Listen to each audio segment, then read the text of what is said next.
حتمی طور پہ یہ کہنا کہ ماسٹر مائنڈز کون ہے، پرہیپس آپ جس طرح کہہ رہے ہیں قبل از وقت ہوگا، لیکن اس کے ماسٹر مائنڈز کون ہیں؟ یہ وہی لوگ ہیں جنہوں نے پچھلے کافی عرصے سے لوگوں کی ذہن سازی کی اپنی ہی فوج کے خلاف، جنہوں نے ہمارے گھروں میں، ہمارے بچوں میں، ہماری بہنوں میں یہ تاثر ڈالا کہ یہ جائز ہے کہ اپنی فوج کے خلاف چل پڑو اور اسی پہ پیٹرول بم پھینک دو اور اسی کی ان کی گاڑیوں پہ پتھر مارو اور ان کی جو شہداء کی علامات ہیں ان کو گراؤ، ان کو جلاؤ. وہی ماسٹر مائنڈ ہے اس کا. آپ سب کے سامنے روزے روشن کی طرح یہاں. The point that is to be noted is that جن لوگوں نے یہ واقعات کیے 9 مئی کو بالکل قابل مذمت ہے، ان کو سزا ملنی چاہیے اور ملے گی انشاءاللہ.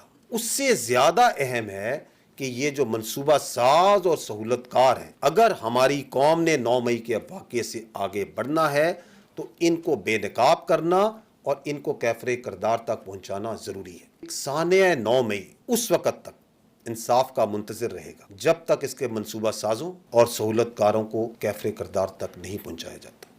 اگر ایسا نہیں ہوگا تو کل کوئی اور سیاسی گروہ اپنے مذموم مقاصد کے لیے اس واقعے کو دہرائے گا، اور اگر ایسا نہیں ہوگا تو ہر فرد کی جان، مال اور آبرو کے تحفظ پر ایک سوالیہ نشان رہے گا. ہمیں یہ بھی معلوم ہونا چاہیے کہ اس کے علاوہ اس کا کوئی حل نہیں کہ ہم ان منصوبہ سازوں کو پہچانیں اور ان کو کیفر کردار تک پہنچائیں.